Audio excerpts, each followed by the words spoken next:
Bienvenue à tous, chers abonnés, sur votre chaîne préférée Cameroun Info 237. C'est un plaisir de vous retrouver pour ce nouveau numéro qui s'annonce électrique. Aujourd'hui, nous plongeons au cœur d'un dossier brûlant qui secoue le sommet de l'État et enflamme la toile. L'incroyable bras de fer entre Charismatique et le tout-puissant Ferdinand Ngo. Dans ce reportage exclusif, nous allons décortiquer comment un homme seul a décidé de défier celui qu'on appelle l'homme à la signature haute, sans aucune crainte des barreaux de la prison. Nous analyserons les dessous de cet affrontement, l'impact sur l'opinion publique et ce que cela cache réellement dans les coulisses du pouvoir à Yaoundé. Entre audace pure et jeu d'influence, vous allez comprendre pourquoi cette affaire change la donne au Cameroun. Mais avant de rentrer dans le vif du sujet, prenez 2 secondes pour nous donner un grand pouce bleu signe pouce vers le haut. Cela nous aide énormément et encourage toute l'équipe dans ce travail de recherche.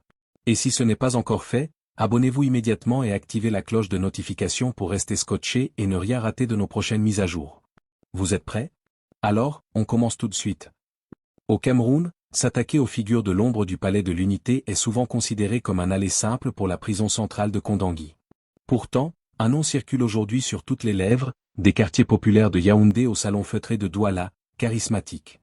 Dans un climat politique où le silence est souvent la règle de survie, ce dernier a choisi l'offensive frontale contre l'un des hommes les plus puissants du pays, Ferdinand Ngo, ministre d'État, secrétaire général de la présidence de la République, SGPR. Le vice-dieu face à la colère populaire. Ferdinand Ngo n'est pas n'importe quel ministre. Surnommé par certains le vice-dieu, en raison de sa signature par délégation du chef de l'État, il incarne l'autorité suprême pour beaucoup de Camerounais. En défiant cet homme, Charismatique ne s'attaque pas seulement à un individu, mais à un symbole du système. Là où la plupart des citoyens baissent la voix en évoquant les dossiers sensibles, comme le COVIDGAT ou les chantiers de la CAN, Charismatique utilise un langage cru, direct et sans filtre. Exemple concret, imaginez un vendeur de beignets haricots au quartier Madagascar à Yaoundé. Il écoute ses vidéos sur son téléphone. Pour lui, Charismatique devient le porte-voix de ceux qui subissent l'inflation et les coupures d'eau, alors que les élites se disputent les sommets du pouvoir. 2. Le spectre de la prison, un badge de courage? Le point le plus frappant de cette actualité est l'absence totale de crainte. Au Cameroun, la peur du gendarme est une réalité palpable. On sait que pour une simple publication Facebook, la direction de la recherche criminelle peut s'inviter chez vous au petit matin.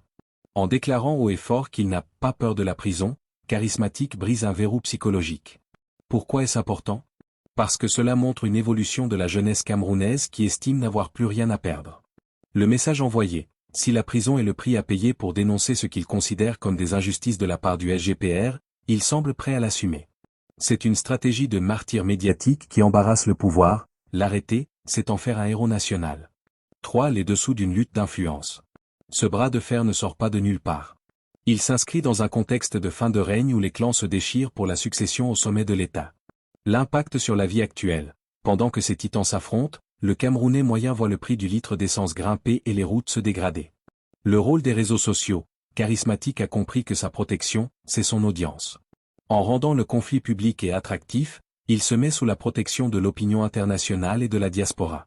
4. Une audace qui redéfinit les codes. Jamais un civil n'avait osé nommer ainsi Ferdinand Ngo avec une telle virulence sans être immédiatement neutralisé. Cela pose une question fondamentale. Charismatique bénéficie-t-il de soutien tapis dans l'ombre au sein même du sérail, ou est-ce l'acte d'un homme seul et désespéré? Dans les taxis de Douala, le débat fait rage. Certains y voient un courage héroïque, d'autres une imprudence suicidaire. Mais une chose est sûre, le mythe de l'intouchabilité de l'homme à la signature haute est écorché. Ampoule électrique analyse du reporter. Ce défi lancé au SGPR est le symptôme d'une société camerounaise à bout de souffle, où les réseaux sociaux sont devenus le nouveau tribunal populaire. Charismatique n'est plus seulement un créateur de contenu ou un activiste, il est devenu un baromètre de la tension sociale. S'il finit derrière les barreaux, cela pourrait être l'étincelle d'une indignation plus large. S'il reste libre, cela prouvera que le pouvoir de Ferdinand Ngo n'est plus aussi absolu qu'autrefois.